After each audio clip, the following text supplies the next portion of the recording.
शादी कर लेते हैं। मैं हमेशा हमेशा के लिए तुम्हारी बन के रहना चाहती हूँ।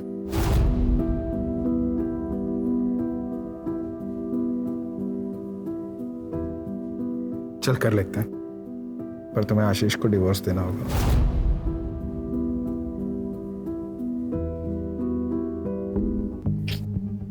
वो डिवोर्स के लिए कभी नहीं मानेगा। इसीलिए तो समझा रहा हूँ, जो चल रहा है उसे चलने दो। देखो मेरे पास अच्छी गाड़ी होती, अच्छा घर होता, अच्छी जॉब होती, तो तुम्हें आशीष के साथ रहने ही नहीं देता। मैं खुद ही बोल देता, लात मार के भगाओ इससे। मैं समझती हूँ जितेन, पर ऐसे छुप छुप के मिलने में तो खतरा है ना। अगर किसी दिन आशीष को पता चल गया तो तब की तब देखेंगे।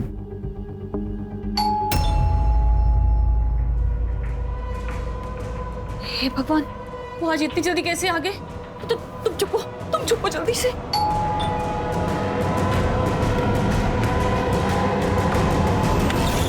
घंटी सुनाई नहीं देती क्या? कब से कंट्रोल करके खड़ा हूं।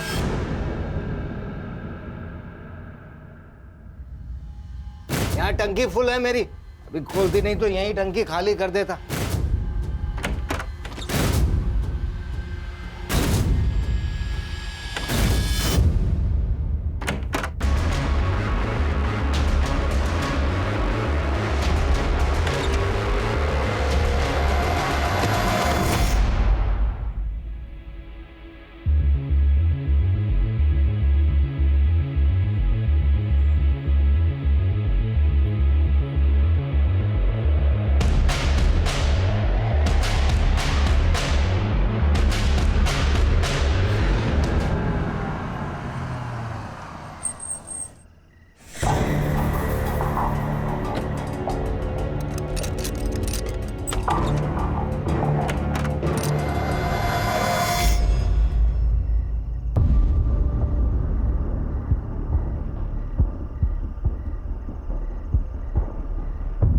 क्या हुआ?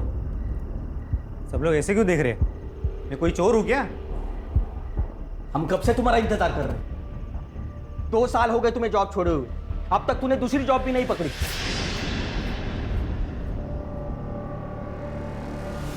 तुम्हें पता भी है 5 लोगों के परिवार के लिए कितना खर्चा आता है? देख, मैं अकेले इस घर का खर्चा नहीं उठा सकता। तो मैंने कब मना किया है? जब भी जॉब लगेगी ना, सारे पैसे लौटा दूंगा। जैसे आवारों की तरह घूमने से जॉब नहीं मिलती, उसके लिए हाथ पैर मारने पड़ते हैं। दिन भर है ना काम के लिए बाहर घूमता हूँ। अगर इतना लग रहा है ना तो तुम्हारे कमाई का एक निवाला नहीं खाऊंगा कल से। मुझे पता है जॉब कैसी ढूंढी जाती है, ज्यादा भाषण देने की जरूरत नहीं है। देख अक्षय, तू कल से घर में पैसे देना शुरू कर दे, नहीं तो चला जाए यहाँ से। चला जाऊं?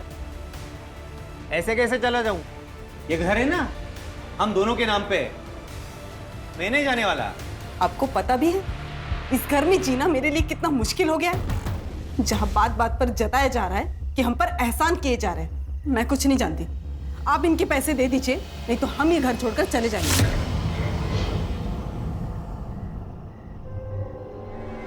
कोई कहीं नहीं जा रहा है। मेरे बेटे मेरे साथ एक ही छत के नीचे रहेंगे। हाँ तो पूछिए नहीं इससे, जॉब नहीं करता तो दिन भर कहाँ घूमता रहता है? दिन भर जहां भी रहता हूं ना, आपके लिए अच्छा ही है ना। मेरे हिस्से का 2 वक्त का खाने का पैसा बच जाता है। कैसी बात कर रहे हैं देवर जी? अनुराग ने कब आपको घर में खाना खाने के लिए मना किया?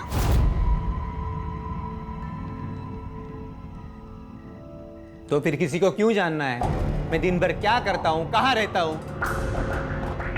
पापा आप ना हमें हमारा हिस्सा दे दीजिए। बस, दोबारा मुझे ये बात नहीं सुननी।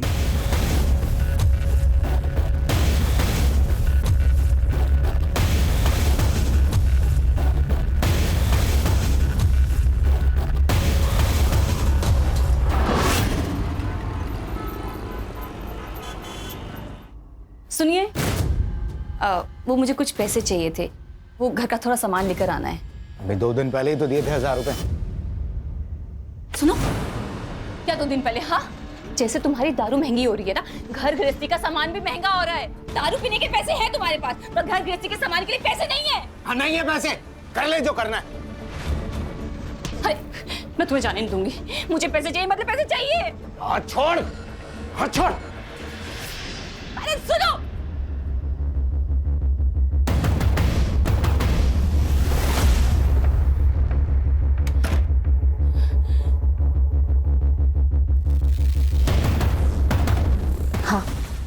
वो अभी घर से बाहर निकला है। ठीक है।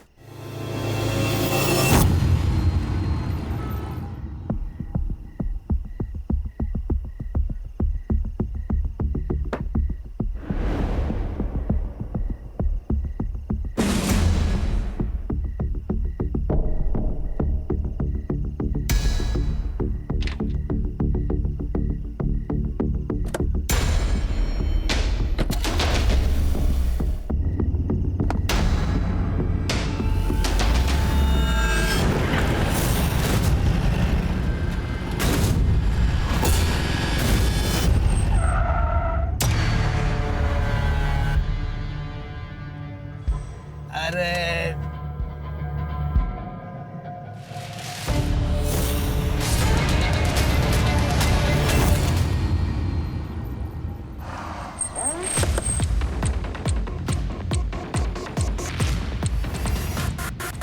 बॉडी पर कहीं भी स्ट्रगल के मार्क्स नहीं हैं, लेकिन बॉडी पर स्टैबिंग मार्क्स हैं। शायद मर्डर नहीं चाहता था कि कोई इसे पहचान सके।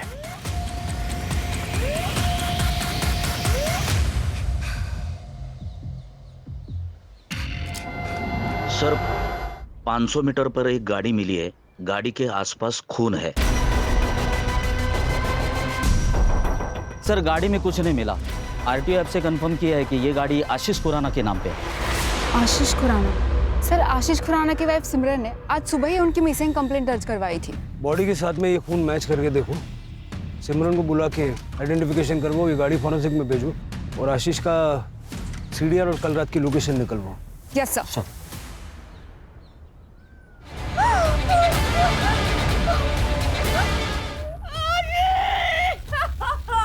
तृप्ति,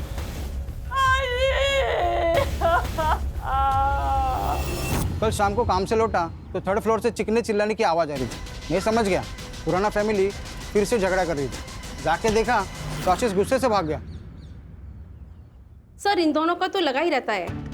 आशीष शराब पी के आता है और फिर दोनों मियाँ बीवी में झगड़ा होता है। लेकिन कमाल की बात तो ये है सर कि कभी दूसरे आदमी के साथ झगड़ा हुआ ही नहीं। कौन दूसरा आदमी? सर एक आदमी है, जब आशीष घर पे नहीं होता है ना तब वो घर पर आता है। मैं उसे जानती नहीं हूँ, लेकिन हाँ मैं उसे देखूंगी तो जरूर पहचान जाऊंगी।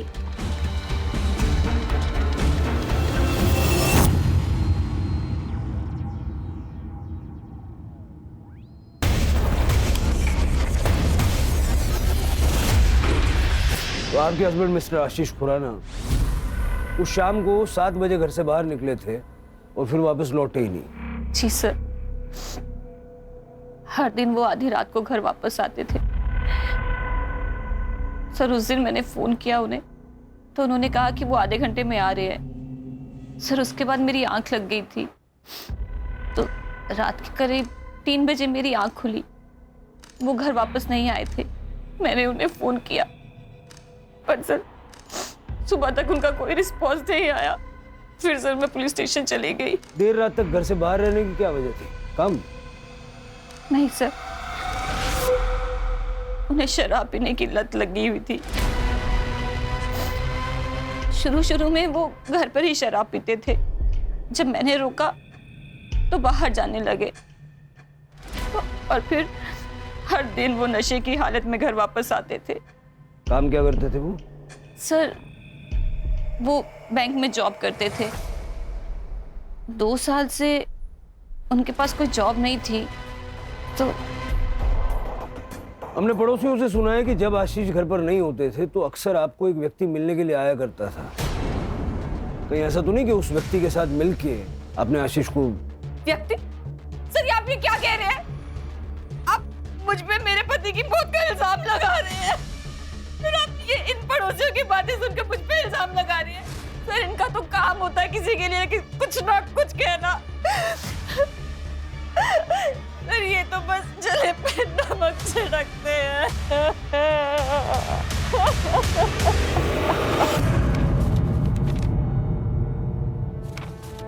क्या इस आदमी को जानते हो? हाँ मैडम, यह आदमी तो कल रात को यहाँ पर बैठ के दारू पी रहा था। करीब 11:15 बजे ना वो यहाँ से निकल गया। अब अकेला था या इनके साथ कोई और भी था? नहीं, अकेला था वो। मुझे सीसीटीवी फुटेज चेक करना है। ठीक है, कर सकते हो।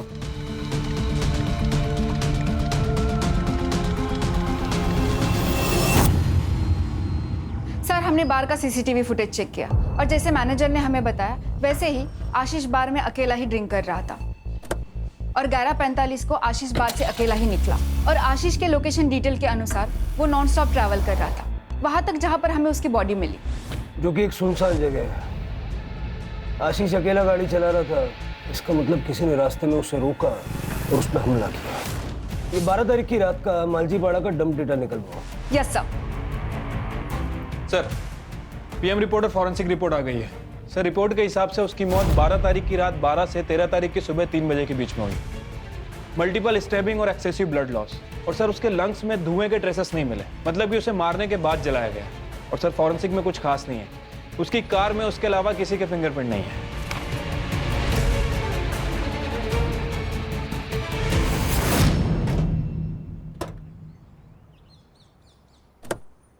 तू पहले मेरी बात सुन, मुझे कल शाम तक हर हाल में फैसला चाहिए।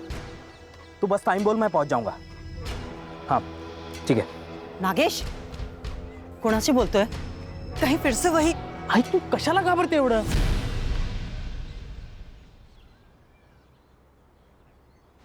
अरे दे, मैं सब पिक कर दूंगा। चल ठीक है, बाय।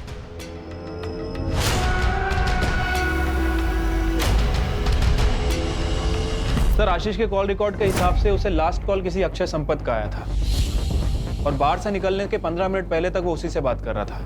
बार के सीसीटीवी फुटेज में भी दिखा है सर। अक्षय संपत? हाँ सर, और इसके कॉल रिकॉर्ड में किसी जितेन शाह का भी नंबर मिला और ये तीनों लगातार टच में थे। इनफैक्ट दिन में 2 से 3 बार बात भी किया करते थे। डंप डेटा का क्या हुआ? सर आज शाम तक मिल जाएगा। सर, मैं जितेन और आशीष बरसों पुराने दोस्त थे। मुझे तो अभी भी यकीन नहीं हो रहा कि आशीष अब हमारे बीच नहीं है।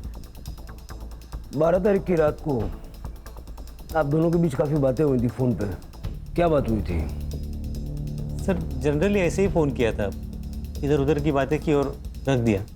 उस वक्त तुम कहाँ थे? मैं घर पे ही था।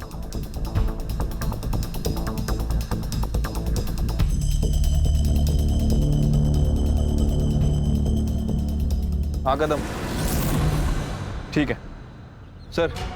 ये जितेन के पेरेंट्स का कहना है कि 13 अक्टूबर को वो सूरत गया था काम के सिलसिले में। मर्डर के नेक्स्ट डे बाहर चला गया। उसको फोन करके बुलवाओ और ये अक्षय की स्टोरी चेक करो।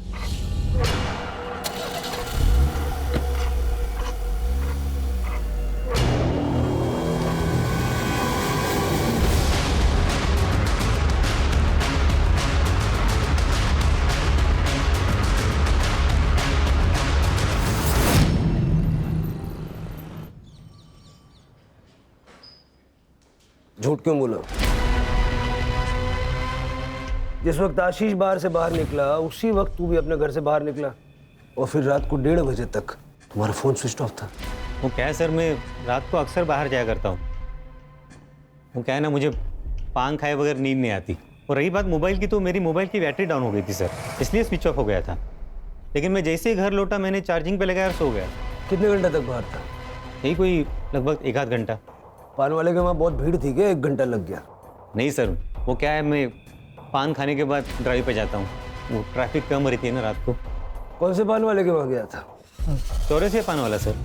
अक्षय साहब, वो तो हमेशा आते रहते साहब। उस रात को भी करीब 12 बजे आए थे। तो मैं इतना यकीन कैसा है? उस रात उन्होंने मुझे 2000 रुपए का नोट दिया था। मेरे पास भी छुट्टा नहीं था, उन्होंने मेरे पे भरोसा कर लिया। वो बोले मैं रोज आते रहता हूँ, बाद में पैसे लेके जाऊंगा। ठीक है, थैंक यू। हाँ, अक्षय तो दिन रात घर से बाहर ही रहता है। घर में तो बस खाना खाने आता है। पता नहीं कौन से बिजनेस की प्लानिंग कर रहे हैं। हमारी तो छोड़िए, उसकी खुद की पत्नी भी परेशान रहती है। मतलब दिन भर वो काम की वजह से घर पे नहीं होता है। सालों से उसे पान खाने की आदत है, तो रात को 1-2 घंटे के लिए वो बाहर चला जाता है। सर, पूरे घर का माहौल खराब करके रखा इसने। इसकी इन आदतों की वजह से हमने पूछना भी बंद कर दिया है। आप तो अक्षय की पत्नी है, आपको तो पता होगा ना कहाँ कितना वक्त गुजारते हैं आपके पति। सर, मैं ज़्यादा कुछ पूछती नहीं हूँ उन्हें। जब तक वो आता है मैं सो जाती हूँ, इसलिए हम दरवाजे को लॉक भी नहीं करते, ताकि उन्हें जब भी आना हो रात को वो आ जाते हैं।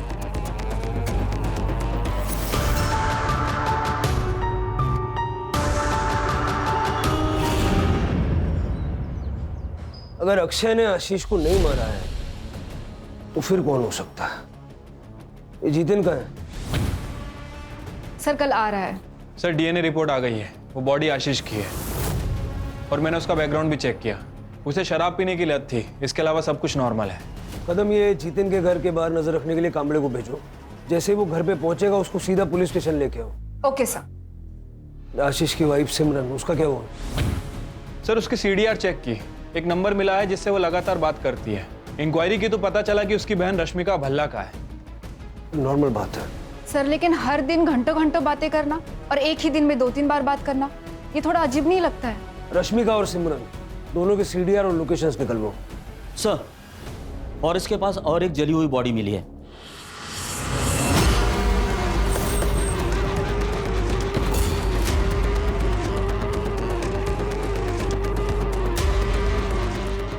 बगा जरा। सर,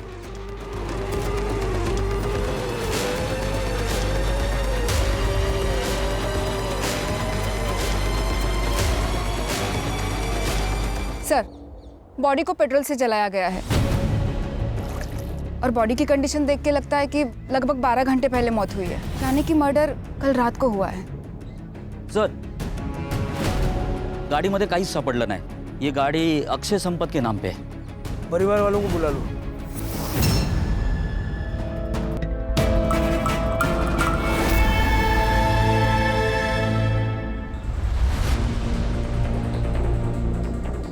हमें बॉडी पर से ये वॉलेट, कपड़े और ये घड़ी मिली है। ये तो अक्षय के है सर। हमें आप लोगों का डीएनए टेस्ट करना पड़ेगा ताकि पता चल सके कि अक्षय की बॉडी है।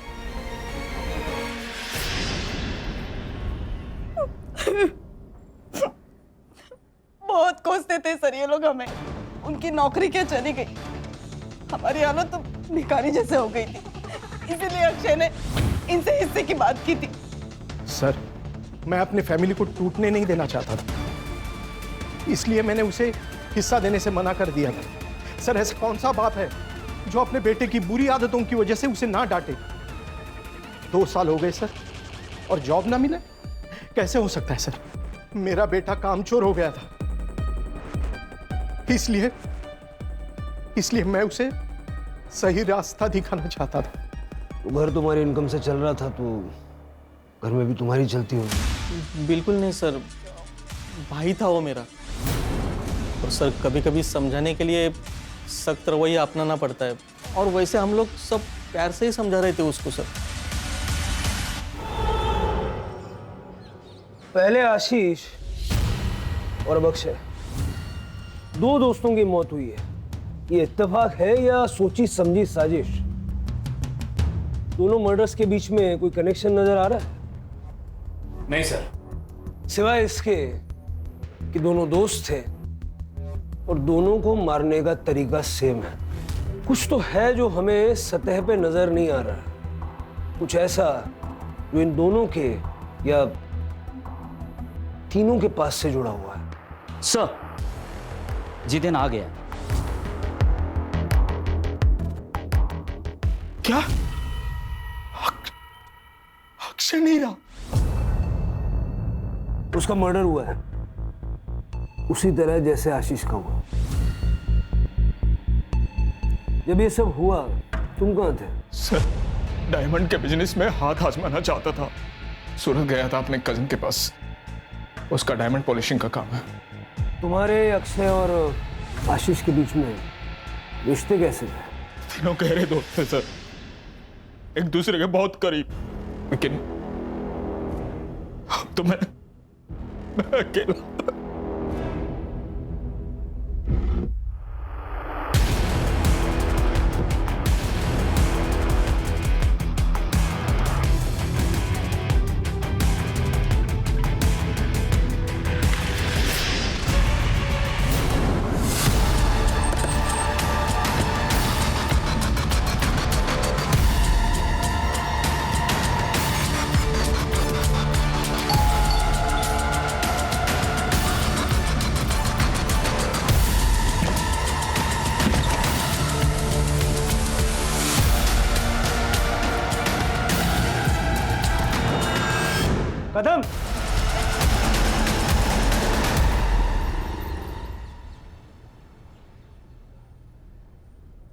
तुम्हारे साथ क्या हुआ था? किसने तुम्हारे साथ ऐसा किया? अक्षय संपत ने किया।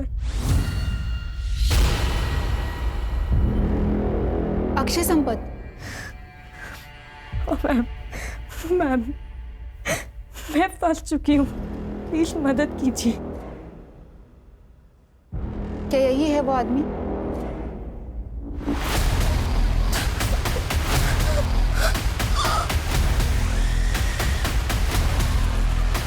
सर प्लीज आप बाहर जाइए। 15 अक्टूबर की सुबह हमें अक्षय की बॉडी मिली और पोस्टमार्टम के हिसाब से अक्षय की मौत को 12 घंटे बीत चुके थे, यानी 14 अक्टूबर की रात को ही अक्षय की मौत हो गई थी। तो वो 15 की सुबह प्रियंका का रेप कैसे कर सकता है? सर लेकिन अक्षय की फोटो देख के भी प्रियंका ने कंफर्म किया है। लेकिन कदम ऐसा भी तो हो सकता है कि शायद प्रियंका किसी के कहने पर अक्षय को फ्रेम कर रही है। प्रियंका का बैकग्राउंड चेक करो। Yes sir. सर प्रियंका के घर की तलाशी ली, ना ही कोई बड़ा अमाउंट मिला है ना ही कोई बड़ी ज्वेलरी। घर का बेसिक सामान है सर, और थोड़ा बहुत पैसा है।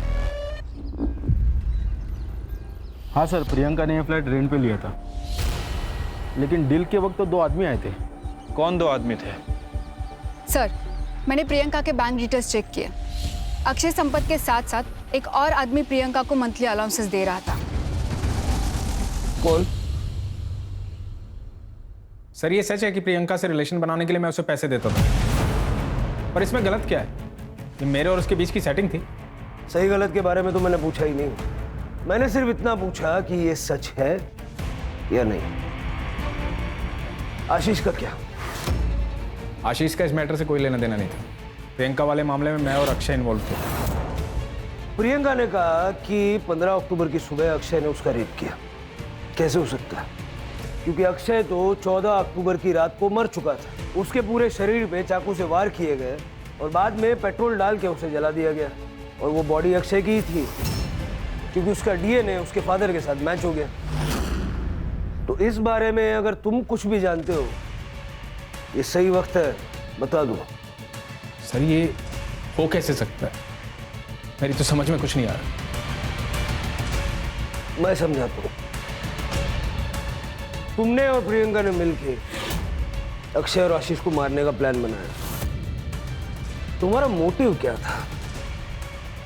पैसा या कुछ और? सर ये आप क्या कह रहे हैं? आप इल्जाम लगा रहे हैं मुझ पे। मेरा इन दोनों मर्डर से कोई वास्ता नहीं है सर।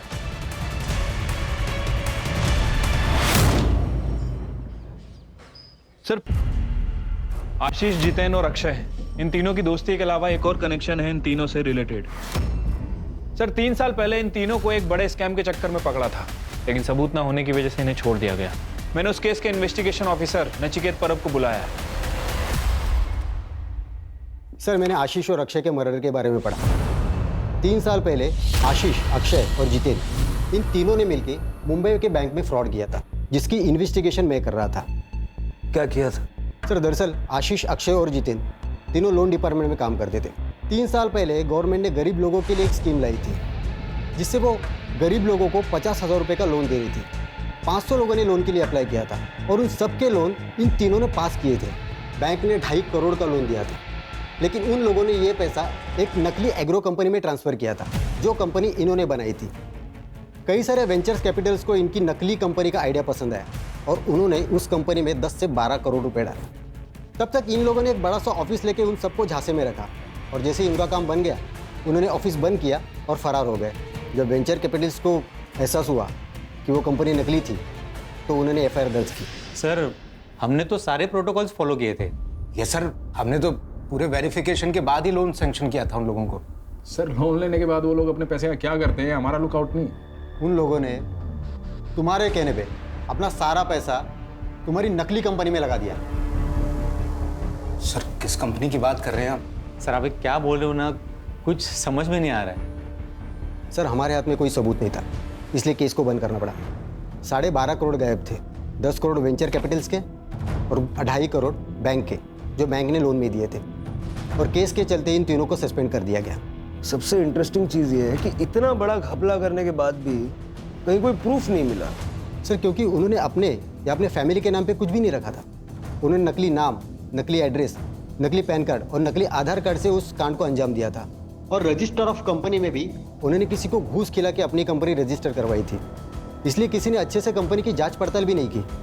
तो ये थी वो मिसिंग कड़ी। तो तुमने जितेन की मदद इसलिए की ताकि वो अक्षय और आशीष को मार के उनका सारा पैसा हथिया सके। मैंने कुछ नहीं किया है, मैं तो खुद एक विक्टिम हूँ। पापा अक्षय और जितेन अंकल के लिए काम करते थे। उनकी डेथ के बाद मैं और मम्मी बहुत अकेले हो गए थे। मुझे अपनी आगे की एजुकेशन के लिए पैसे चाहिए थे। मैंने जितेन अंकल को कहा, उन्होंने मुझे बुलाया और मेरा फायदा उठाया। बाद में अक्षय अंकल ने भी यही किया। तुम्हारी कहानी पे कैसे यकीन करें? अक्षय की 14 तारीख की रात को मौत हो गई थी, फिर 15 तारीख की सुबह को वो तुम्हारे साथ कैसे हो सकता है? मैं कसम खा के कहती हूँ, मैंने कुछ भी झूठ नहीं बोला है। उस दिन सुबह अक्षय ही था। कल हॉस्पिटल से डिस्चार्ज मिलेगा, शहर छोड़ के नहीं जाना। ये जितेन अभी भी प्रियंका की बिल्डिंग में जाता है सर, और जिस दिन प्रियंका हॉस्पिटल में थी ये उस दिन भी उस बिल्डिंग में गया था। पैसे ढूंढने गया होगा। सर हमने तो फ्लैट को बहुत अच्छे से चेक किया था, हमें तो पैसे नहीं मिले सर। सिमरन से मिलने गया होगा। ये बिल्डिंग में तो रेगुलर जा रहा है और बिल्डिंग के सीसीटीवी में इसे देखा भी गया है, लेकिन किस फ्लैट में जाता है ये बताना बहुत मुश्किल है। सर, रश्मिका के CDR रिपोर्ट आ गया है, सेम पैटर्न है। सिमरन से कॉल, दिन में कई बार और लंबे समय तक बातें की है। ये रश्मिका रहती का? सर, आपकी बहन का और आपका रजिस्टर्ड एड्रेस सेम कैसे हो सकता है? वो आपके साथ रहती है? नहीं सर, सर मैंने मेरी बहन के नाम से एक सिम खरीदा था। पिछले साल तक वो यहीं रहती थी, फिर उसकी शादी हो गई और वो US चली गई। वो नंबर आप कौन यूज करता है? जितेन। सर जितेन और मैं एक दूसरे से प्यार करते हैं।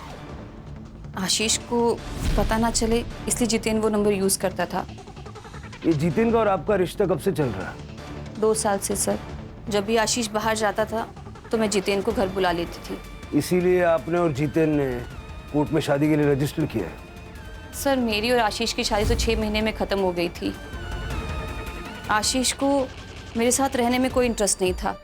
उसकी शराब पीने की लत, रोज़ की लड़ाई, सर मैं थक चुकी थी। और इसी दौरान मुझे जितेन मिला और मैं जितेन से अट्रैक्ट हो गई। और इसीलिए आप दोनों ने मिलकर उसे रास्ते से हटा दिया ताकि आप दोनों आसानी से शादी कर सकें।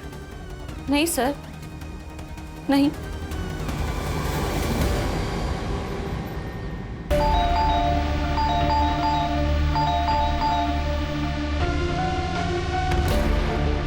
सचिन अच्छा हुआ तुम आ गई।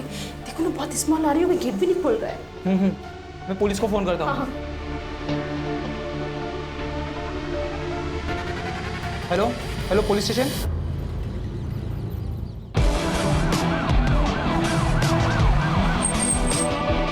अरे चला बाजूला पटकर।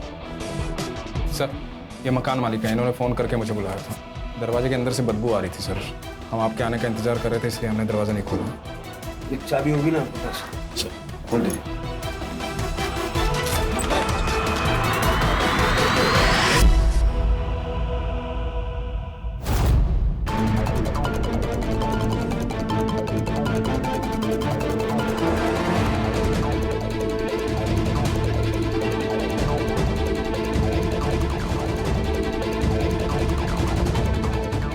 सर ये सुसाइड नोट मिला है। पुलिस को सब कुछ सच बताने की बात थी। पुलिस मुझे ही मर्डर्स का जिम्मेदार मान रही है। जब पुलिस ही गलत इल्जाम लगाएगी तो मैं किसके पास मदद के लिए गुहार लगाऊं?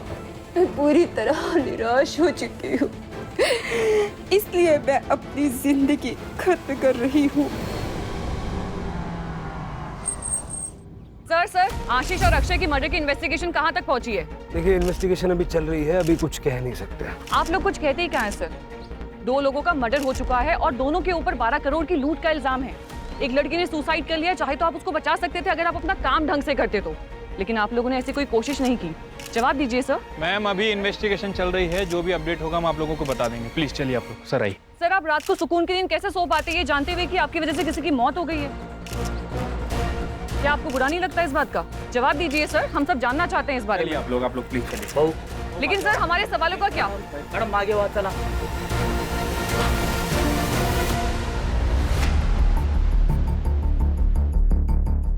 हो सकता है कि जीतेन और सिमरन ये दोनों इन्वेस्टिगेशन को भटकाने के लिए प्रियंका को मार के ये सुसाइड का नाटक रच रहे हैं। और अगर प्रियंका ने वाकई में सुसाइड किया है तो पोस्टमार्टम रिपोर्ट में क्लियर हो जाएगा।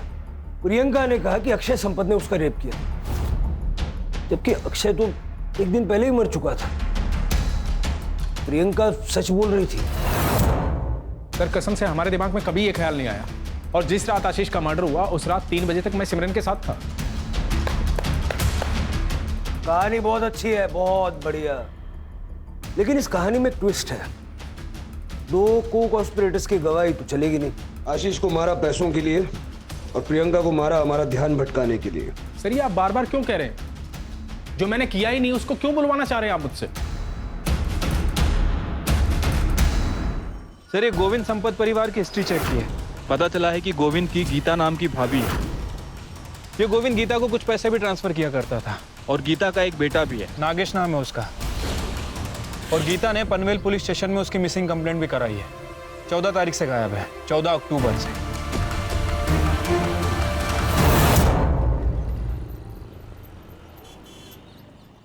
नागेश की किसी के साथ कोई दुश्मनी वगैरह थी क्या? नहीं तो 14 अक्टूबर को नागेश कहाँ गया था? उस दिन उसने शाम को मुझे फोन किया था और मुझसे कहा कि उसे आने में देरी होगी। मैंने उससे पूछा भी क्यों। उसने कहा था वो घर आके मुझे खुशखबरी देगा, लेकिन वो नहीं आया। कदम, नागेश की गाड़ी की डिटेल्स ले लो। यस सर, नागेश के सीडीआर रिपोर्ट के अकॉर्डिंग उसे 14 अक्टूबर की शाम को थाने के किसी पीसीओ से फोन आया था। सर जब मैंने उसकी लोकेशन डिटेल्स चेक की तो उसने पनवेल से लेकर थाने तक ट्रैवल किया है। और सर इंटरेस्टिंग बात तो ये है कि उसकी आखिरी लोकेशन वहां पर मिली है जहां पर हमें अक्षय की जली हुई बॉडी मिली। इसका मतलब ये है कि या तो अक्षय ने नागेश को मार दिया और ये दिखाया कि मर्डर अक्षय का हुआ है, और या तो फिर नागेश ने अक्षय को मार डाला और वहां से निकल गया। जो जली हुई बॉडी हमें मिली थी उसका डीएनए गीता से मैच करके देखो और नागेश का मोबाइल ट्रैक करो।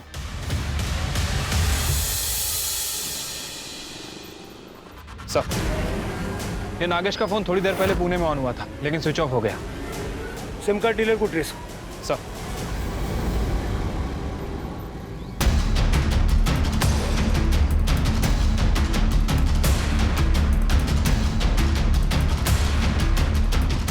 इनमें से कौन था? सर ये था।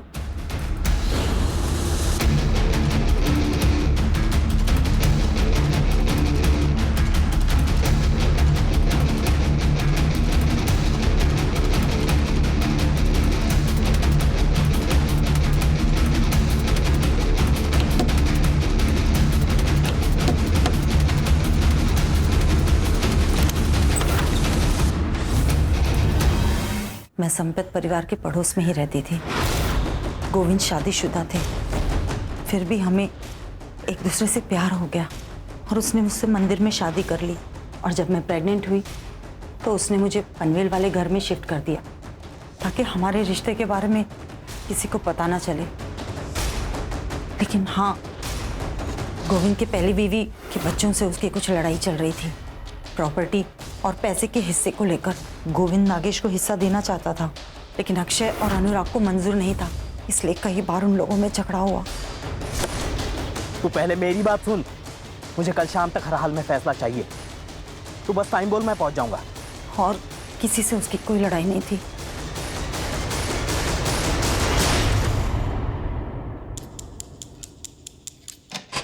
मुझे ये बताओ 12 तारीख की रात को क्या हुआ था? सर मैंने आशीष को फ़ोन किया। आशीष, कल फिर से कोई नया बहाना बनाया तो तुम यही बोलोगे कि पैसे कहीं और छुपाए, वहाँ लेने जाना है। अरे तू टेंशन मत ले यार, एक काम कर, तू आज ही आ जा, मैं आज ही तेरे को दे दूंगा। तो तूने सोचा कि सारा पैसा तू ले लेगा? सर मेरे मन में लालच आ गया था। सबसे पहले मैं चौरस या पान वाले के पास गया और इस बात का ध्यान रखा कि उसे याद रहे कि मैं उसकी दुकान पर आया था। मैंने उसको 2000 का नोट दिया और बोला कि छुट्टा बाद में ले लूँगा। उसके बाद मैं उस रास्ते पर निकल गया जहाँ से आशीष गुजरने वाला था। पीछे आशीष की गाड़ी आई, मैं उसका पीछा करने लगा।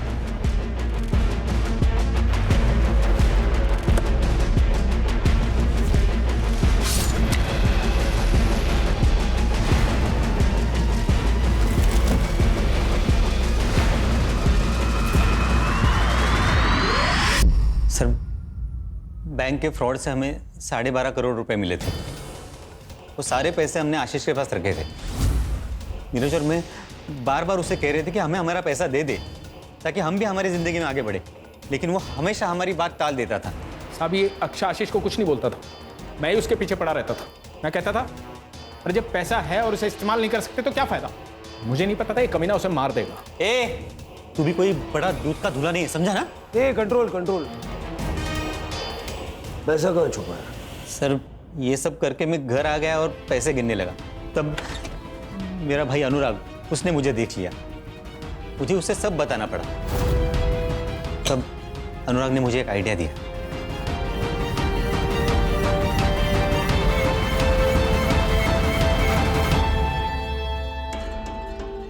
देखिए आशीष के मर्डर केस में ना चांसेस है कि पुलिस तुझ पे शक करे, क्योंकि उसे लास्ट कॉल तूने किया है। और ये भी हो सकता है कि वो जो पान वाला है वो तुझे याद नहीं रखे तो फिर अभी क्या करना चाहिए? देख भाई, तुझे मरना होगा। क्या? अरे मतलब तेरे नाम पे किसी और को मरना होगा। लेकिन ऐसा है कौन? तो तुम दोनों ने मिलके नागेश को मारने का प्लान बनाया ताकि नागेश का और गोविंद का डीएनए आसानी से आपस में मैच हो जाए और ये प्रूव हो जाए कि मरने वाला तू है। सर नागेश ने पहले से ही प्रॉपर्टी के हिस्से को लेकर हमारे नाक में दम कर रखा था, तो हमने सोचा कि एक ही तीर में दो शिकार हो जाएंगे। 14 अक्टूबर को हमने नागेश को फ़ोन करके ये कहा कि हम लोग उसे प्रॉपर्टी के हिस्से में शरीक करने को तैयार है। उस बारे में बात करने के लिए हमने उससे थाना बुलाया।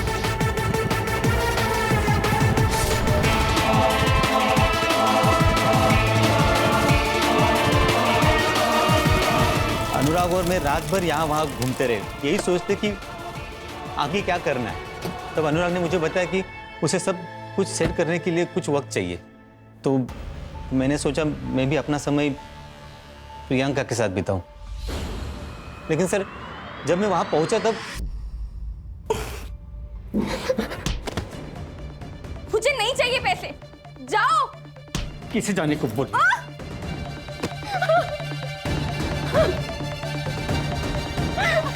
तब तक अनुराग ने पुणे में मेरे लिए टैक्सी ड्राइवर के जॉब का इंतजाम करके रखा था। मैं प्रियंका को उसी हालत में छोड़कर पुणे चला गया।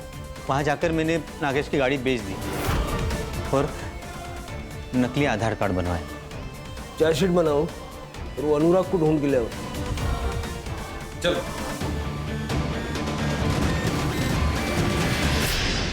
इतने गरीबों को लूटा, बैंक को बेवकूफ बनाया, करोड़ों रुपयों का गबन किया, अंत में क्या मिला? पैसा जरूरी है, लेकिन अनैतिक रूप से कमाया हुआ पैसा क्या वाकई आपके काम आ सकता है? सर जैसे आपने बताया था, मैंने प्रियंका के होम टाउन का एड्रेस निकाल के उसकी माँ को पानीपत में खबर पहुंचा दी है और उनको ये भी बताया है कि उनकी बेटी कॉल सेंटर में जॉब करती थी।